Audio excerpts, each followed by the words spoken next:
Hello and welcome. सभी का स्वागत है एक प्रयास के इस यूट्यूब चैनल पर। सभी लोगों को पिछला वीडियो मिला होगा और आज हम फिर उसी सीरीज में दूसरे वीडियो पर आए हैं। और बैंक स्टूडेंट के लिए जैसा कि मैंने वादा किया था कि मैं प्रीवियस ईयर पेपर की सीरीज लाऊंगा।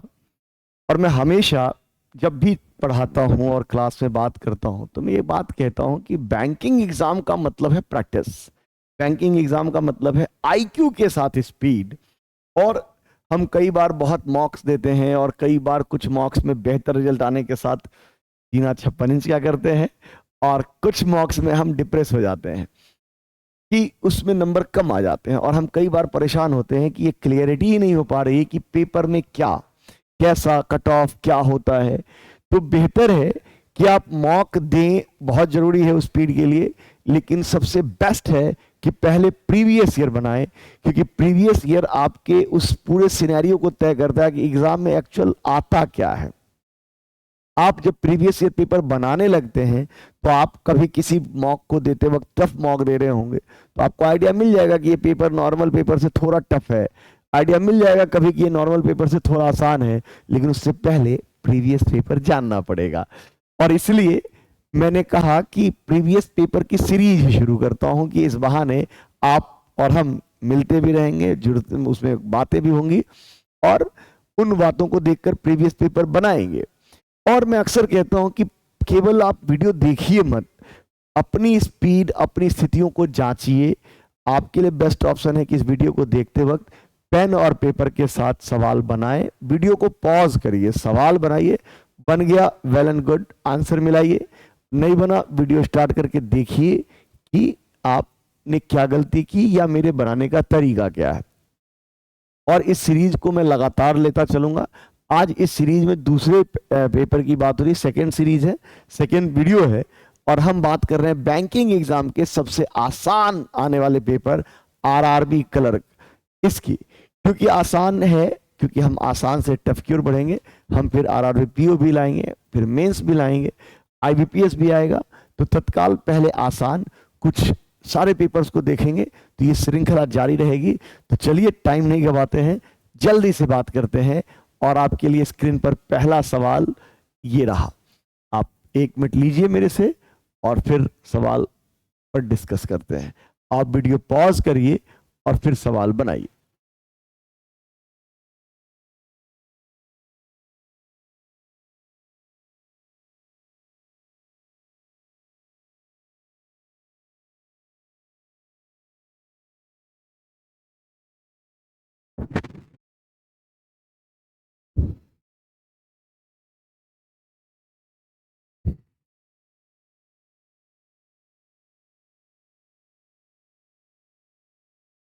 चलिए,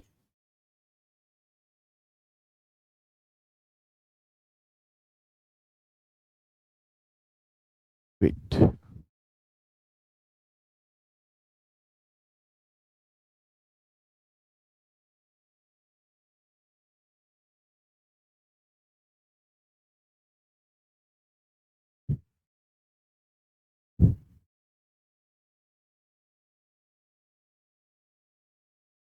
यहाँ कहा गया कि एक शॉप में 7 बॉक्स रखे गए हैं, अबव वन अदर, यानी कि टॉप टू बॉटम में 7 बॉक्स हैं।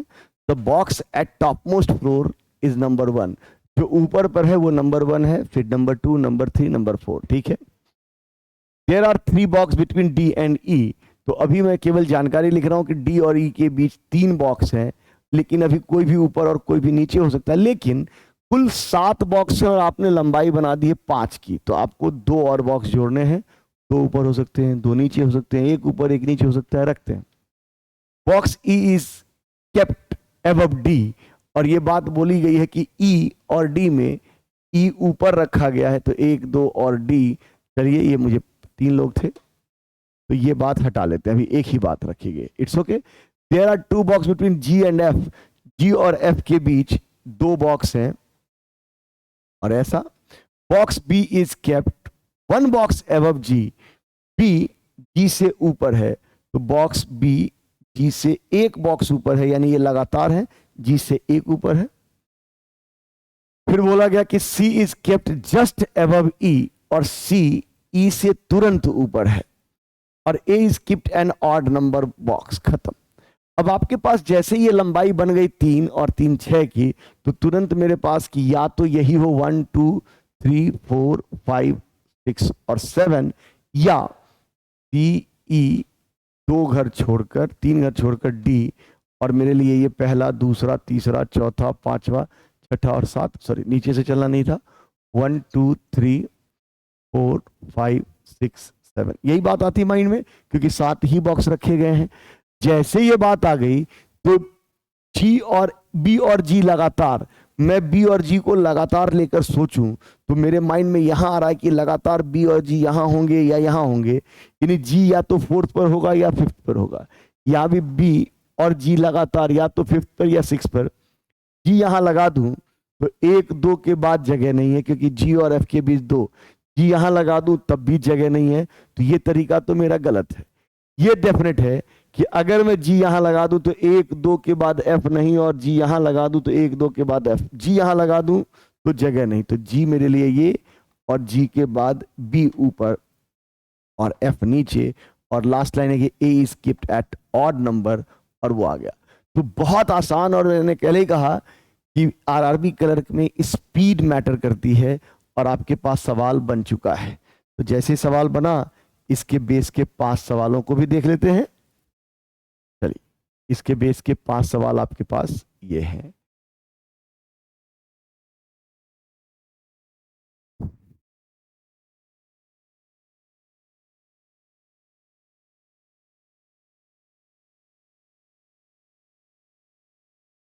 एक मिनट, थोड़ा स्पेस ले लें। हाँ ठीक है, आइए जल्दी से बना लेते हैं। बोला गया what is the position of box C, C का पोजीशन कहाँ है, टॉप पे है, यानी कि फर्स्ट पोजीशन हमने माना है। हाउ मेनी बॉक्स के bit above the A, A के ऊपर कितने हैं, तो 4 बॉक्स हैं, option number B. How many box are there between C and G, C और जी के बीच 2 बॉक्स हैं, ऑप्शन नंबर ए। क्लियर है ये? और फिर अगर how many box are kept below F, F के नीचे 0 कोई है ही नहीं क्योंकि सबसे नीचे ऑड वन चुनना है, तो एफ ए जी, तो यहीं से दिखा एफ ए ऑड नंबर पर आ रहे हैं, जी इवन पर है, जबकि बी फिर ऑड पर और सी ऑड पर, तो मेरे लिए G is right answer, option number C. बहुत इजी सवाल है, इसलिए जल्दी से नेक्स्ट पे चलते हैं, वीडियो लंबी नहीं बनाएंगे, आप साथ साथ प्रैक्टिस भी करते चलिए। हाँ, अल्फा न्यूमेरिक सीरीज, जल्दी से आपको 1 मिनट फिर से दे रहा हूं, 5 सवाल हैं, जल्दी से बताइए।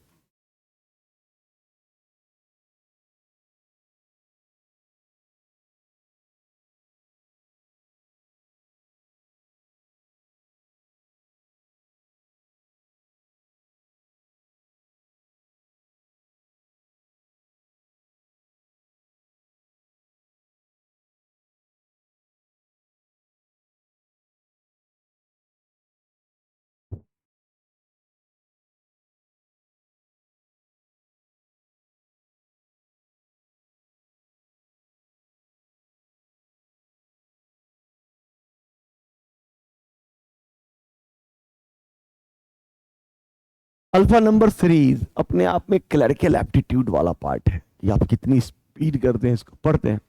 इफ ऑल द वॉवेल, आपको बोला कि जितने भी वॉवेल हैं, and number are dropped, number are dropped, दोनों को हटा लेना है। जितने भी सीरीज में आपको टेबल में दिया गया है उसमें नंबर और अल्फाबेट का वॉवेल यानी ए ई आई ओ यू हटा लेना है। तो which of the following element will be 13 from the right and, गिन लेते हैं। तो नंबर गिनना नहीं है, देख लेते हैं, वॉवेल नहीं गिनना, तो first second third fourth, vowel नहीं गिनना है। तो 1 2 3 4 5 6 7 8 9 10 11 12 और 13, option number M C is a right answer. E आपका वॉवेल है तो 13वां नंबर एम आ जाएगा। तो ये बस क्लरिकल एप्टीट्यूड है, आपको जल्दी से बनाना है। फिर बोला गया हाउ मेनी सिंबल्स, यानी नेक्स्ट सवाल पर अगर मैं बात करूं तो नेक्स्ट सवाल कह रहा है how many symbols are between 5th element from the right. Symbol की बात हो रही है, कितने सिंबल हैं, तो राइट से पांचवें element and 6 element from the left hand, और लेफ्ट से छठे।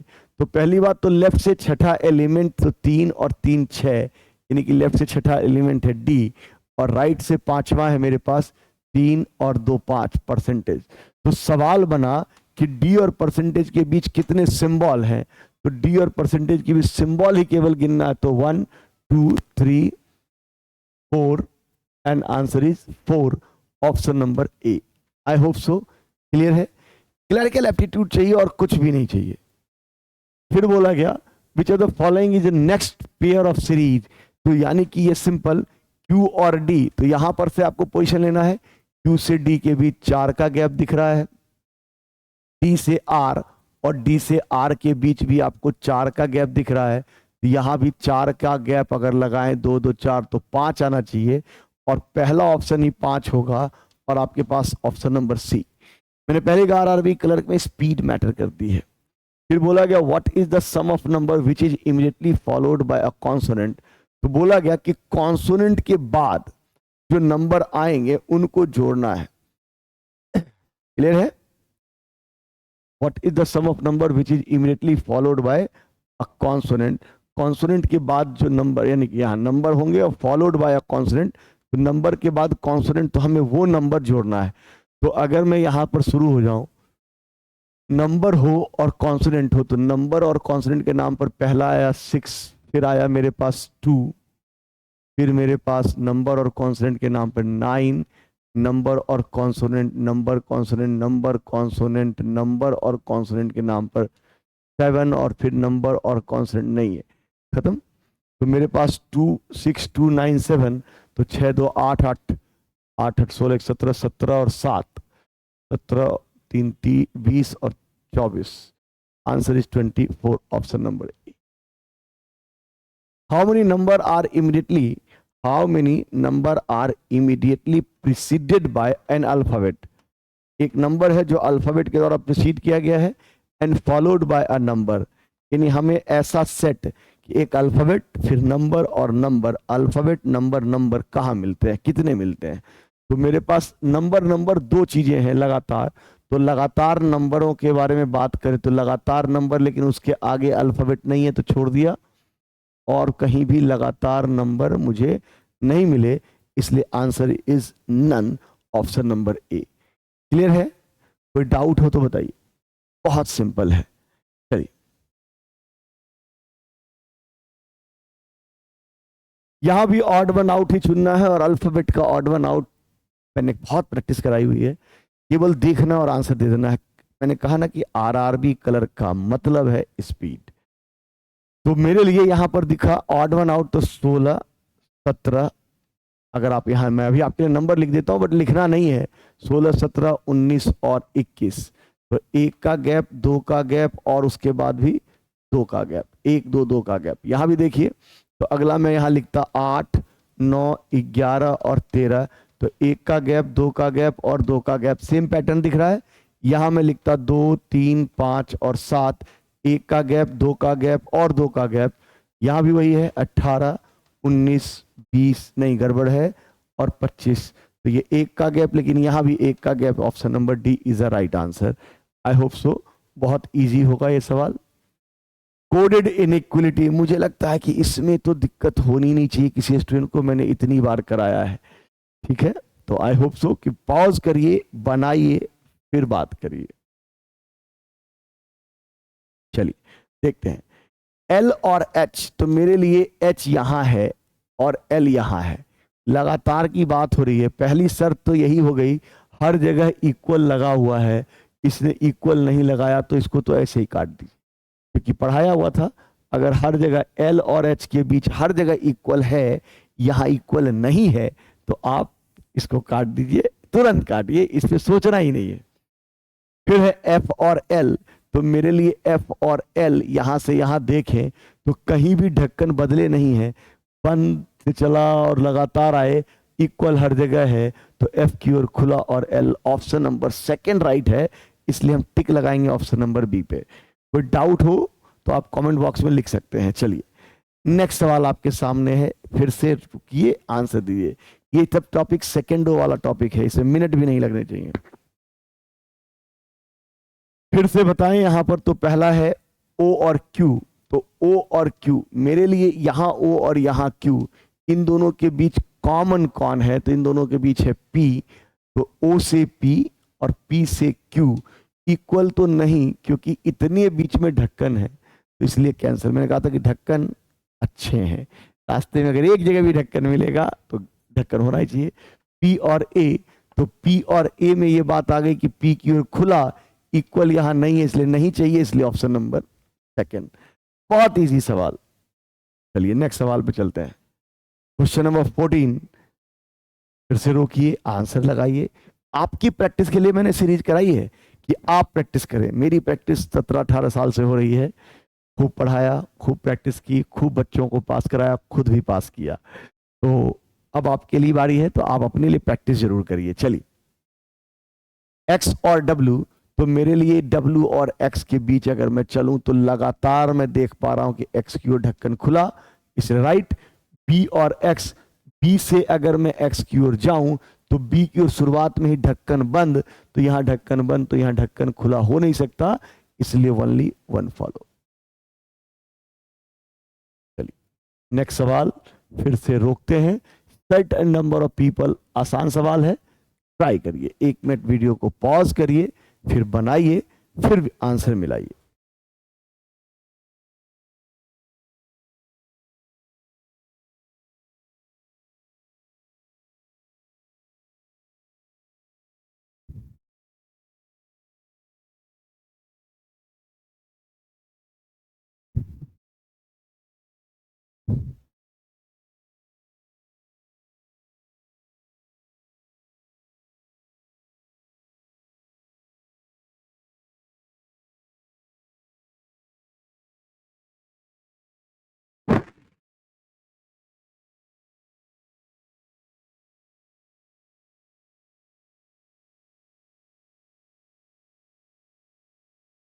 पढ़ते हैं। बोला गया, a certain number of persons sitting in a row facing north। कुछ लोग नॉर्थ की ओर फेस करके बैठे हैं। A is sitting second from one of the end. अब ये किस एंड से बैठा है नहीं मालूम, लेकिन ए एकदम किनारे वाले एंड से सेकेंड नंबर पर है। ये ध्यान रखना पड़ेगा, मैं अभी लिख तो रहा हूं ये, लेकिन इधर से भी हो सकता है, उधर से भी हो सकता है, बट ए जहां भी है उसके पहले एक लोग हो गए। आप अभी तत्काल में ऐसे लिख लेता हूं, लेकिन ये ध्यान रखिएगा कि ए किसी भी एंड से हो सकता है, लेफ्ट से भी, राइट से भी। 4 person is sitting between B and D. तो बी और डी के बीच 4 लोग हैं, और यहां लेफ्ट राइट की कोई बात नहीं बोली गई, इसलिए मैंने एरो मार्क कर लिया। There are 2 person between A and B. A और बी के बीच 2 लोग हैं, तो अभी फिर से मार्क कर लिया गया। There are 2 person A and B. D is sitting just left of C. यहां पर लेफ्ट की बात आई कि D is sitting just left of C. अभी छोटी छोटी जानकारियां हैं, लिखते हैं। F sit 3 place away to the right of B. F B के राइट में 3 प्लेस अवे, तो बी के राइट में 3 प्लेस अवे, तो बी के राइट में 3 प्लेस अवे का मतलब बीच में 2, 3 प्लेस अवे यानी कि 1 2 एंड 3, और राइट है तो ये फिक्स है। E sit at extreme right end, यानी ये तय है कि राइट से सबसे पहला शख्स अगर कोई है तो ई, और अगर कोई किनारा मिला तो हमारे लिए बहुत बोनस की तरह है। G sit immediate right of B. B के इमीडिएट राइट में जी है, यानी कि बी जी 1 और एफ, ये बात हटा लेते हैं। बी के राइट में जी, और यहां 2 लोग थे तो अभी 1 लोग हो जाएंगे, ठीक है। 2 person sitting between C and E. C और ई के बीच 2 लोग हैं, ये ई ही पहला है, तो सी और ई के बीच 2, तो सी यहां हो जाएगा मेरे लिए। आई होप सो ये क्लियर है। जैसे सी लिखा तो सी के जस्ट बगल में यहां मुझे डी दिखा, यानी ये शख्स हो गया डी, तो ये टिक लगाया। डी लगाते ही मेरे पास डी और बी के बीच 4 लोग हैं। डी 1 2 1 3 और 1 4, और 4 के बाद लाइन नहीं होगी क्योंकि पहला व्यक्ति ही ई है, तो डी के बाद अगर मैं इधर सोचता तो 1 2 1 3 और 1 4, उसके जगह नहीं होगी, तो बी और डी के बीच 4, तो ये हो गए 4 और यहां हो गया बी, ये भी टिक। ए और बी के बीच 2 और एक किनारे से दूसरे नंबर पर है, तो अगर मैं यहां 2 इधर भी कर दूं, ए और बी के बीच 2 इधर भी ले आऊं, तो एक किनारे से दूसरे से तो बहुत दूर हो जाएगा। तो मेरे लिए ए और बी के बीच 2 और ए अपने आप में यहां थोड़ी सी जगह बना देता हूं,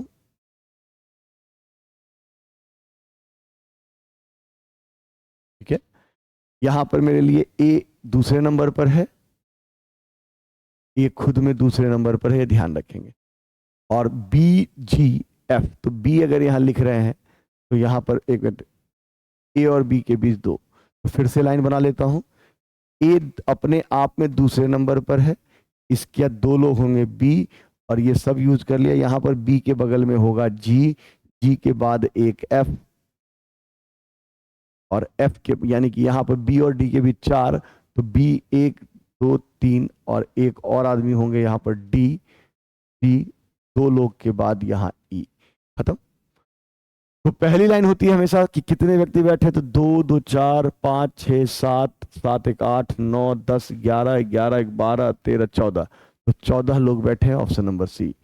who is sitting exactly between A and D, तो ए और डी के बीच कुल लोगों की संख्या अगर देखें तो 2 3 4 5 6 7, तो 3 और 3, तो जी बीच में बैठा है, ऑप्शन नंबर दिस वन।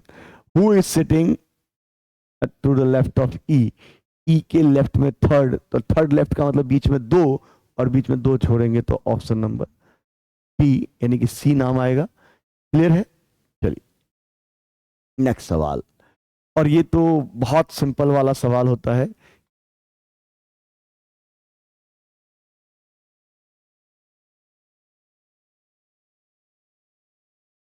ये कहा गया कि how many pair of letter are there in the word this one that has many letter between them as in the word as in English alphabet. जब भी ऐसा सवाल आए तो कुछ नहीं करना होता, आप गिनते हैं जे, और जे के बाद अल्फाबेट पढ़ देते हैं, यानी कि J K L M N O P Q R, कुछ भी नहीं मिला। ए के बाद अल्फाबेट पढ़े तो ए और बी, आप सोचिए आपने पढ़ा ए और बी भी यहां मिल गया, तो ए और बी एक पेयर कहलाएगा, पढ़ाया हुआ है मैंने। तो A B C D E F नहीं मिला, फिर B C D E F G नहीं मिला, ई एफ जी एच आई नहीं, आर एस टी यू नहीं, आई जे नहीं मिला। तो ए और बी मेरे लिए एक पेयर यहां से, तो इस साइड से ए और बी मिला।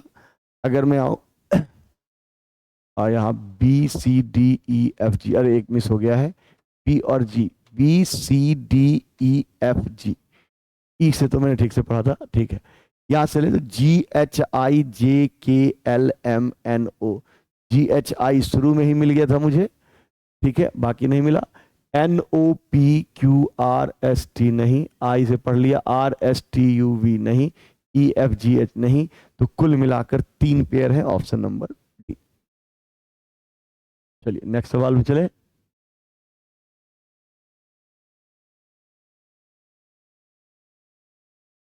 हाँ, ये सवाल भी आरआरबी का पेटेंट सा सवाल है, कुछ है नहीं। कहा गया कि थर्ड फिफ्थ सिक्स और सेवन, थर्ड फिफ्थ सिक्स और 7 लेटर के साथ आप इसमें कौन सा वर्ड बता सकते हैं। अगर कोई वर्ड बना तो then which will be the last letter of the word, कोई अगर एक ही वर्ड बना है तो उसका लास्ट लेटर उसका आंसर दे देंगे। अगर नो सच वर्ड, कोई वर्ड ही नहीं बने तो एक्स लगा देंगे, और अगर एक से ज्यादा बने तो एम लगा देंगे। तो चलिए भाई, थर्ड लेटर है एन, एक जगह लिखते हैं। फिफ्थ है मेरे पास टी ई आर, इनसे मिलाकर अगर मैं सोचूं, एक तो मुझे रेंट की याद आ गई तुरंत भाई, R E N T, rent इसलिए याद आ गया भाई किराया देना पड़ता है बहुत भारी भरकम है। तो अगर ये वर्ड देखूं तो रेंट तो मेरे माइंड में आया, और कोई वर्ड आपके माइंड में चल रहा हो तो बताइए। रेंट, अगर रेंट है तो टी ऑप्शन में भी है, ठीक है। अरे एक और तो है टर्न, और जैसे 2 आ गए तो फिर तुरंत एम पर लगाइए और आगे बढ़िए, खत्म। बहुत इजी सवाल। नेक्स्ट सवाल है, फिर से 1 मिनट दे रहा हूं, जल्दी से देखिए और आंसर दीजिए।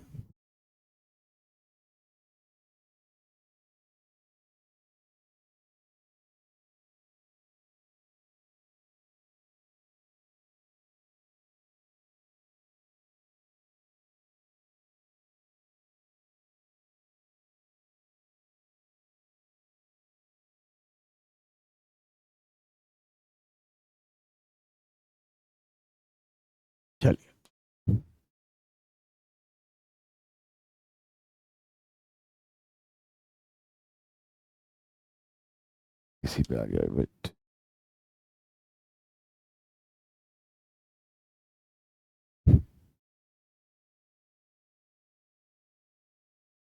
बोला गया there are 6 student who have different number of books with them. 6 student है और कंपैरिजन की बात हो गई, किसी को ज्यादा है किसी को कम। बोला गया R has the average number of book of P और क्यू। एवरेज बोलने का मतलब आर पी और क्यू के मिड में आया होगा, क्योंकि आपको पता है एवरेज का मतलब ठीक बीच का नंबर। तो आर पी और क्यू के बीच है। बोला गया हर एक को अलग अलग नंबर ऑफ बुक्स है और कंपैरिजन है, और जिसको भी ज्यादा आता है मैं कंपैरिजन में ऊपर लिखता हूं, बट यहाँ आर क्यू और पी के बीच में कोई भी ऊपर नीचे हो सकता है। The number of books that A has average number of books between B and C. A का बुक भी बोला गया बी और सी के बुक के बीच में, एरो लगा देते हैं। B has more book than P. अब यहां पर बात आई कि बी को पी से ज्यादा बुक है, ठीक है, बट नॉट मोर देन सी।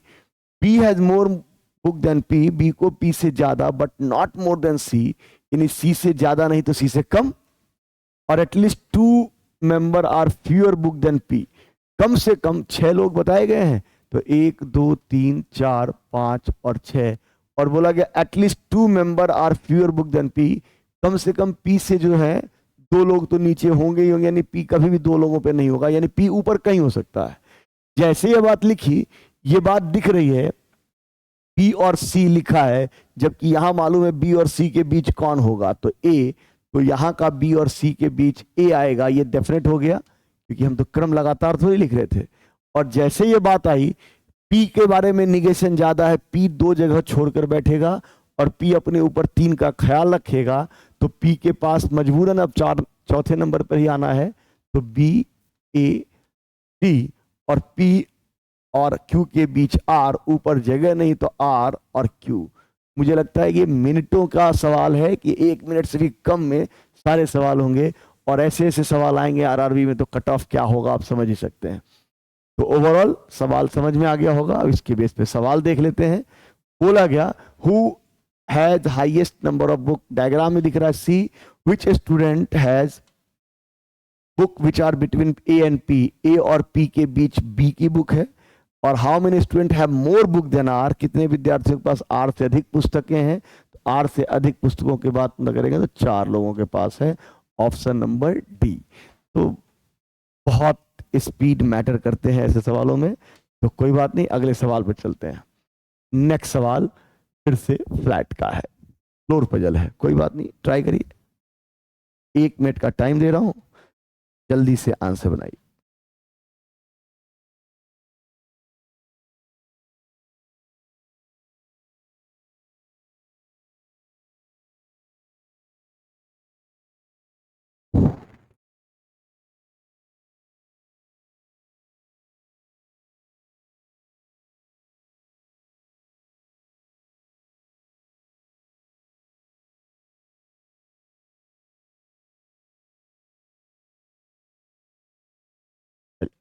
बोला गया कि 6 people living in 2 different flat, x और वाई एंड 3 स्टोरी बिल्डिंग।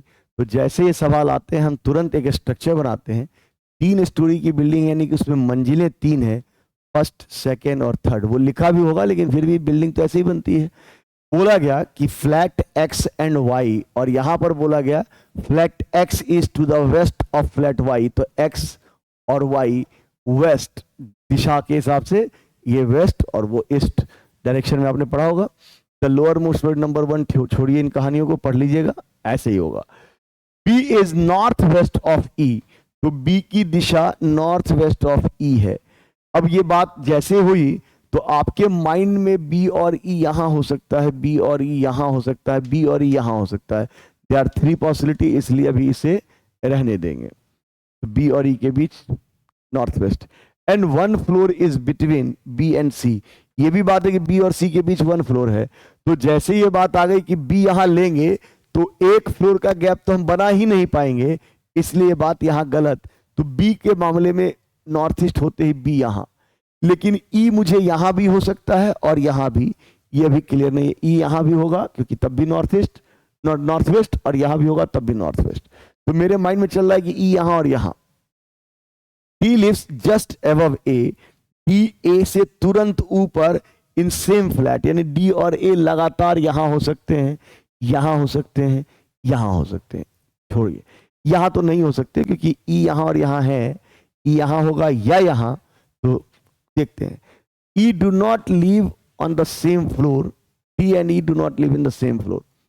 अगर मैं डी यहां दूं, अगर मैं डी यहां दूं, मान लिया मैं लिख देता हूं, अगर ज्यादा दिमाग लगे तो इसमें तो स्पीड ही मैटर करता है। ये बी, मेरे लिए एक मुद्दा आता कि ई यहां ले लेते, और एक मुद्दा आता कि ई यहां ले लेते, यही होता। डी और ए, तो मजबूरन डी और ए यहां लगाना पड़ता और ये हो जाता गलत, क्योंकि डी और ई लगातार सेम फ्लोर पे नहीं है, इसलिए गलत। तो यानी ये ई वाला, डी और ए यहां और यहां। तो उसी समय एक बात और याद आई कि बी एंड सी है 1% बिटवीन देम, तो सी यहां, और मेरे लिए डी और ए, तो डी और ए, एक नाम बच गया एफ। बहुत इजी सवाल, आई होप सो क्लियर होगा आपको। चलिए, इसके बेस पर सवाल कितने हैं वो भी देख लेते हैं। इसके बेस पर जो सवाल पूछे गए वो ये थे।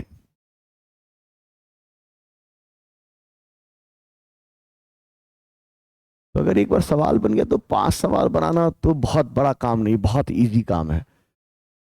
बोला गया who lives just above C in same flat, तो सी के जस्ट अबव एफ आएगा, option number B.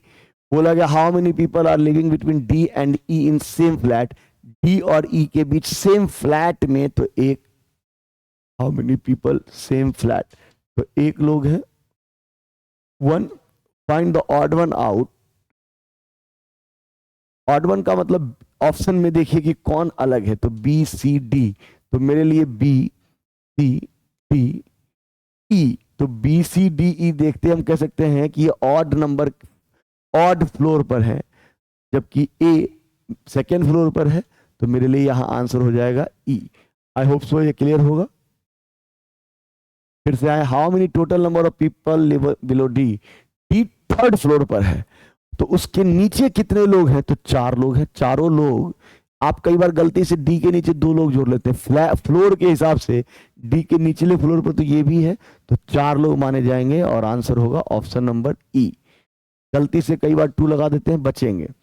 Which are the following option lives north west of F, F के नॉर्थ वेस्ट, नॉर्थ ईस्ट, तो एफ के north east में answer होगा option number D.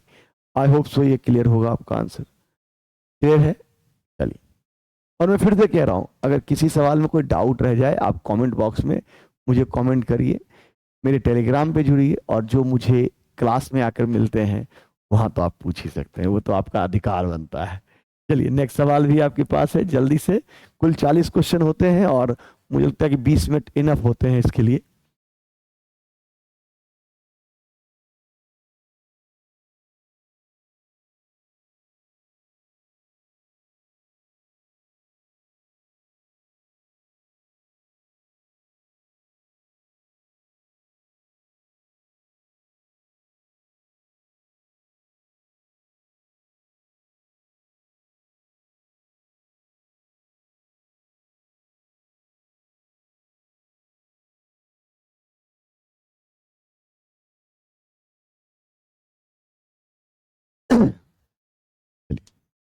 Sitting arrangement का सवाल है।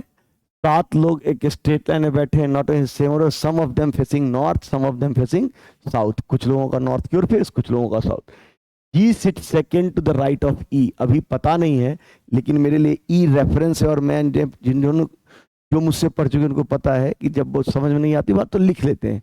जी is second to the right of E, और E reference mark है, तो रेफरेंस को अलग से मार्क करेंगे, और G sit second to the right of E. C is in north direction, C का फेस एक अलग नाम आया, सी का फेस नॉर्थ डायरेक्शन है, देखेंगे।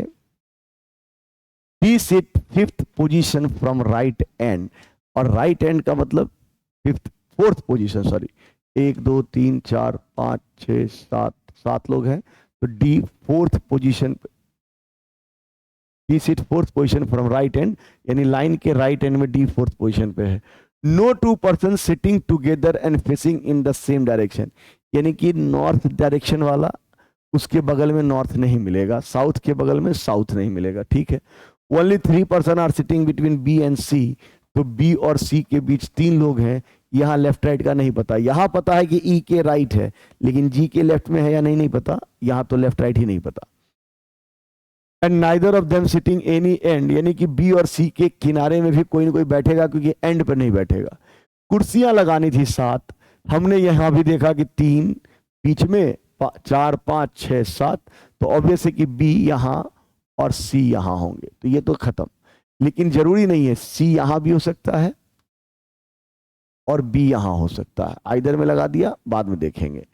A sit third to the right of C, और सी का डायरेक्शन मुझे मालूम है कि सी नॉर्थ है, तो सी अगर नॉर्थ है तो राइट में होने का मतलब ए यहीं होगा, डन। और जैसे सी यहां नॉर्थ फिक्स हुआ, तो सी के राइट में ए अब नहीं रखा जा सकता, तो यहां सी कैंसल, यहां बी होगा और यहां से बी को हटाना पड़ेगा, और सी का फेस नॉर्थ, 2 घर छोड़कर ए, और ये वाला डन। अब मेरे लिए जैसे ये नॉर्थ आया, ये बताया गया था कि कोई भी 2 लोग एक ही दिशा में नहीं होंगे, तो डेफिनेटली ये साउथ, फिर ये नॉर्थ, ये साउथ, ये नॉर्थ और ये साउथ होगा, क्योंकि कोई भी 2 लोग एक ही दिशा में नहीं है। अब ई और जी ऑल्टरनेट है, मेरे पास ऑल्टरनेट यही बचा, और दोनों का फेस साउथ है, तो ई के राइट में, तो ई साउथ यहां लेंगे, तभी राइट में जी यहां ला पाएंगे, और मेरे पास A B D D E, तो एक नाम बचा एफ। और ये मेरा सवाल था, बहुत सिंपल सवाल, बहुत स्पीड के साथ आप आंसर दे सकते हैं। तो चलिए इसके बेस पर भी क्या सवाल पूछे गए उसको भी देख लेते हैं।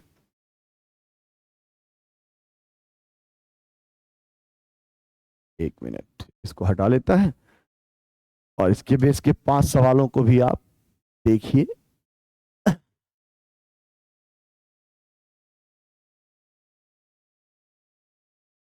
और एक बात जानिए कि जब भी एग्जाम की बात करते हैं, तो इन 5 सवालों को सोचना, उसको बनाना, वो भी आपके उस टाइम में शामिल होता है। अभी आप वीडियो पॉज करके केवल सवाल बना रहे थे, अगली बार से मैं सवाल भी रखूंगा, ये क्वेश्चन बनाने वाला। बोला गया who sit second to the right of F, F के राइट में सेकेंड, तो एक घर छोड़कर ए। 4 विकल्पों में समान ऑड वन चुनना है, तो ए का फेस है साउथ, ई का फेस है साउथ, सी का फेस है नॉर्थ, जी का फेस है साउथ, और एफ का फेस है साउथ, तो मेरे लिए C is the right answer. How many people sit between B and D, तो बी और डी के बीच, तो बी यहां और डी यहां, तो बी और डी के बीच एक लोग हैं और 1। Who sit immediate right of the person who sit third to the right of C, तो सी यहां है और सी के राइट में थर्ड ए, और ए के इमीडिएट राइट, ए साउथ है तो इमीडिएट राइट हो गया डी। और which statement is false? G is facing south, it is right. F is at one of the end, ये भी right है। E sit immediate right of the person who sit second to the left of A, A के left में second हो गया F, और F के immediate right में E आने का सवाल तो है ही नहीं, और ये गलत है, और इस बार हमें गलत ही चुनना है कि कौन सा गलत है, इसलिए आंसर हो जाएगा option number D. I hope सो, बहुत इजी होगा आपको समझने में, बस प्रैक्टिस करने की जरूरत है। चलिए नेक्स्ट सवाल है सेलुलिज्म का, जल्दी से आंसर दीजिए। और एक बात है कि जब वीडियो पूरा देखें, आप कमेंट बॉक्स में सजेशन दें, आपको और कौन से पेपर की जरूरत है। अगर आपके को लगता है कि नहीं सर उस पेपर को कराना है, आप कमेंट बॉक्स में लिख सकते हैं, मैं वो करा दूंगा। चलिए यहां पर आए, तो जिन्होंने मेरे मेथड से पढ़ा है उनको पता है कि मेरे मेथड में सेलुलिज्म चाहे कुछ भी हो जाए, पेन नहीं चलाना है। तो पहले उनके मेथड से फिर आते हैं। ये मेरे लिए आपकी भाषा में डायग्राम में सम भी है, सम नॉट भी है, लेकिन जो मुझसे पढ़ चुके हैं अभी सम है, तो some plus no some not. Mobile bag, mobile और बैग, तो पॉजिटिव और ये नेगेटिव कैंसिल, और ऑल पूरे सेलुलिज्म की दुनिया में एक ही जगह सही होता है, ऑल प्लस ऑल के केस में, तो ये दोनों गलत, और जैसे ही दोनों गलत तो आंसर दे देंगे both conclusion first and second is follow. 33 का आंसर हो जाएगा ऑप्शन नंबर डी। क्लियर है, ये मिला लेते हैं। Only a few pen is a mobile, तो पेन और मोबाइल के बीच डायग्राम ऐसा, और ओनली अ फ्यू के नाम पर आप कहेंगे कुछ हिस्सा नहीं बनेगा। और नो मोबाइल इज बैग, तो मोबाइल और बैग एकदम अलग अलग, तो सम मोबाइल आर बैग कभी पॉसिबल ही नहीं, क्योंकि मोबाइल बैग अलग अलग है, तो ये नहीं। और all mobile are bag, all mobile are bag ये भी नहीं हो सकता, तो दोनों गलत, और both conclusion first and second is, none follow ना, सॉरी मैंने आंसर गलत लगा दिया, दोनों गलत है, और neither conclusion, sorry option number E is the right answer, लगा गलत दिया, ठीक है। चलिए नेक्स्ट सवाल पे चले। फिर से आप रोकिए, सोचिए, और जो मेरे स्टूडेंट उनको पता है केवल रीड आउट करके आंसर देना होता है।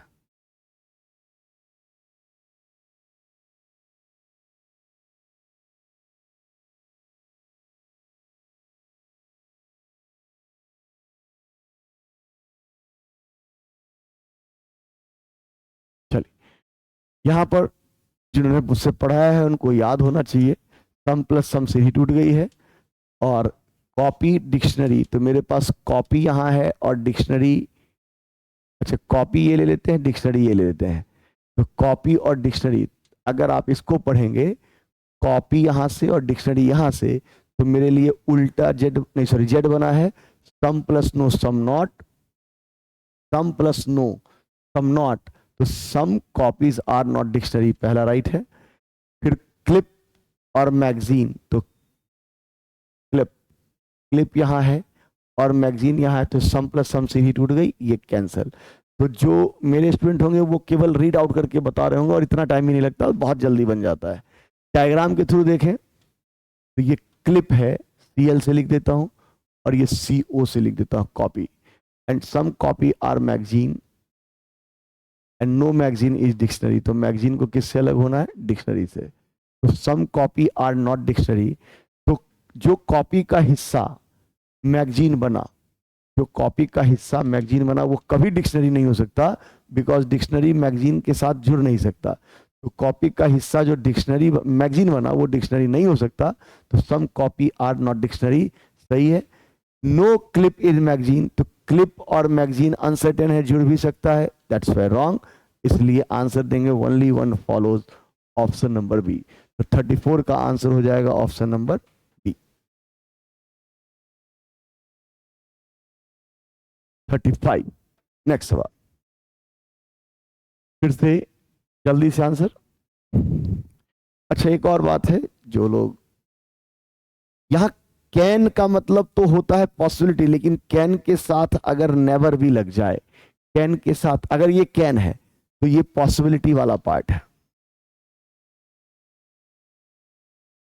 लेकिन कैन के साथ अगर नेवर लग जाए तो ये डेफिनेट वाला पार्ट है, और इसको पढ़ेंगे ऑल डिस्प्ले कैन नेवर भी है, तो इसको पढ़ेंगे सम, बताया है ऑल नॉट लगा हो तो सम नॉट के बराबर होता है, तो इसको पढ़ेंगे some not, some display not table, ठीक है, जो मेरे मेथड वाले हैं उनको लिए। और ये नेवर भी है तो पॉसिबिलिटी, कैन है तो पॉसिबिलिटी मत लगा दीजिएगा। चलिए, तो डिस्प्ले टेबल, डिस्प्ले यहां से है, या डिस्प्ले यहां से लीजिए, टेबल यहां से लीजिए, तो मेरे लिए उल्टा जेड बना है, और उल्टा जेड बना है तो नीचे से पढ़ेंगे some plus no some not, some display not table, पहला राइट है। हाँ, मेरे मेथड से केवल रीड आउट करना है, पहला राइट है। टेबल कैन भी, और कैन का मतलब है पॉसिबिलिटी, और पॉसिबिलिटी जब आ जाए तो आपको अपनी तरफ से डायग्राम बनाना, डायग्राम नहीं बनाना पड़ेगा, मेन कंक्लूजन, तो टेबल और डिस्प्ले, तो आज मेरे लिए टेबल यहाँ है, टेबल और डिस्प्ले, टेबल और डिस्प्ले के बीच अभी भी बना no, some plus no some not, तो सम डिस्प्ले नॉट टेबल, और अगर main conclusion some display not table बना है तो पॉसिबिलिटी में ऑल की बात होगी और उल्टी बात होगी, और इसके लिए इतना लिखना भी नहीं था, आपने ऊपर ही बनाया उसी से बना लेंगे और ये सही होगा। तो रीडिंग करना है केवल, स्पीड तो वहीं से बननी है, तो दोनों राइट है, तो दोनों राइट है तो आंसर दे देंगे बोथ कंक्लूजन इज राइट। चलिए, जिनको डायग्राम से जानना है, only a few volume is display, तो डायग्राम ये कहता है कि वॉल्यूम का कुछ हिस्सा डिस्प्ले नहीं होगा। नो स्क्रीन इज टैबलेट, रुकते हैं, some display is screen and no screen is tablet, यही होगा, खत्म। अब यहां पर कहता है पहला point, all display can never be table, तो डिस्प्ले का जो हिस्सा एस हो चुका है, डिस्प्ले का जो हिस्सा स्क्रीन हो चुका है वो कभी भी टैबलेट नहीं हो सकता। तो ऑल डिस्प्ले, पूरा का पूरा डिस्प्ले कभी टैबलेट नहीं हो सकता, क्योंकि टैबलेट और एस में मना है, तो ये हिस्सा कभी टैबलेट नहीं हो सकता। तो all display can never B A tablet, that's why right. All tablet can be A display, तो टैबलेट जो है वो डिस्प्ले में, टैबलेट को एस से अलग होना है, टैबलेट को एस से अलग होना है, लेकिन अगर ये टैबलेट यहां आ जाए तब भी वो एस से अलग है। तो all tablet can be display, संभावना है ऐसा होने की कि टैबलेट एस से अलग होते हुए भी पॉसिबिलिटी में आ सकता है। तो सेकेंड इज राइट, यानी बोथ इज राइट। बहुत इजी सवाल था। तो चलिए नेक्स्ट सवाल पे चलते हैं। फिर से 1 मिनट के लिए रुकते हैं और आप बनाइए। और लास्ट सवाल है, बहुत इजी सेट था। अब समझ में आएगा कि क्यों सवाल आरआरबी का बहुत आसान होता है, क्योंकि यहां स्पीड मुद्दा होता है।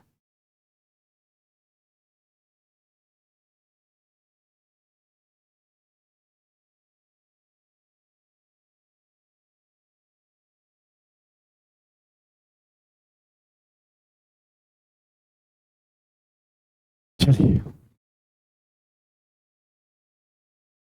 तो ये जो सवाल बनाए उसको 5 सवालों के बेस पर अपने आप को तौल भी लें। इसके बेस पर 5 सवाल थे, 3 ये और 2 ये, 3 सवाल ये और 2 सवाल ये। ठीक है, चलिए मैं बनाता हूं।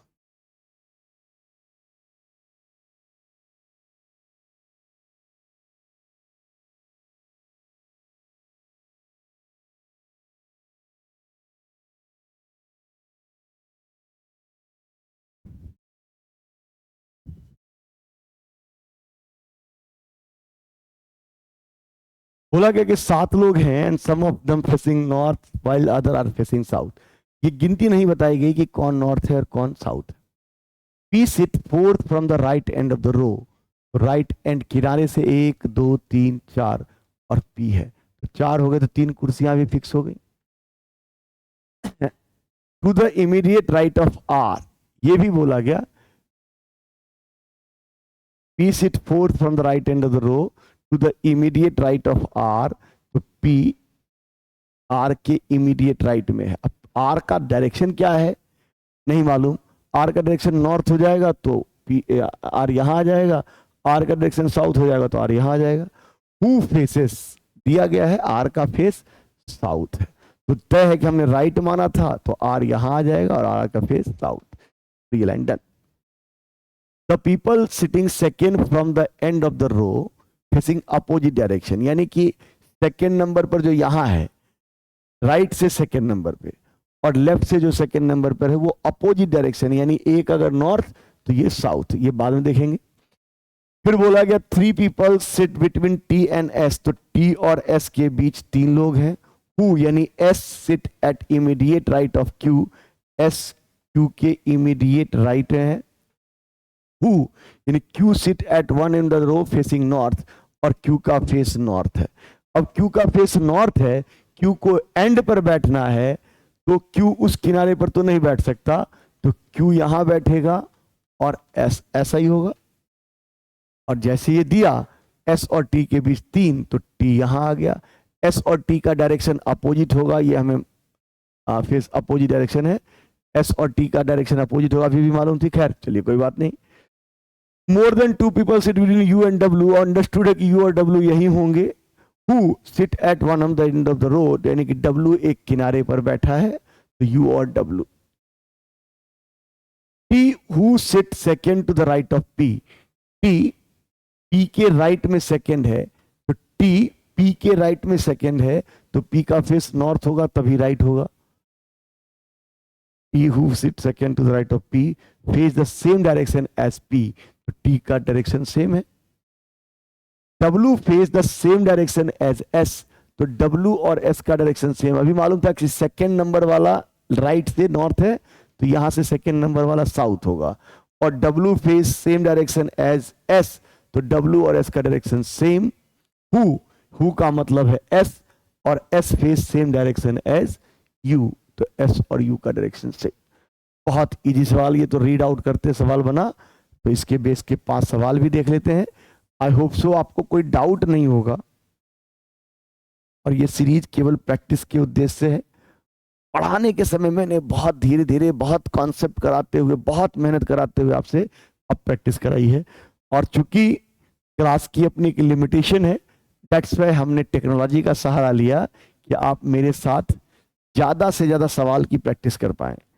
और किसी दिन हम लाइव भी आकर आपकी स्पीड चेक किया जाएगा। अभी तत्काल तो आप रिकॉर्डेड वीडियो के माध्यम से प्रीवियस पेपर का परिचय लीजिए, बहुत जरूरी है प्रीवियस पेपर को जानना। चलिए 3 सवाल हैं, तो आई होप सो जल्दी से बन जाएंगे। बोला गया how many people seat facing south. South कितने लोग हैं? तो 1 2 3 और 4 लोग हैं, तो 36 का आंसर हो गया A. How many people sit between the people sitting second from the end of the row. तो second from the end of the row, इस ओर से दूसरा, इस ओर से दूसरे के बीच कितने लोग हैं? तो ये तो सवाल ऐसे भी बनता, 7 लोग थे तो 2 इधर से 2 इधर से, तो बीच में 3 ही लोग होते। कौन सा कथन सही है? एस फेस नॉर्थ, तो ये पहला तो गलत है, एस का फेस साउथ दिख रहा है। 3 पीपल सिटिंग फेसिंग नॉर्थ, तो 1 2 एंड 3, और option number B is the right answer. 38 के अलावा 2 सवाल और बच गए हैं, और ये सीरीज के लास्ट सवालों में से इसको भी निपट लेते हैं। Which of the following statement is correct? 4 people sit between Q and T. Q और T के बीच 4 लोग हैं, करेक्ट। P और Q face same direction. P north, Q north, सही है। S sit third to the right of R. R south, third तो नहीं, third to the right of R. तो all are right. Option number, all are given statement. Option number A. तो 39 का answer हो जाएगा option number ए।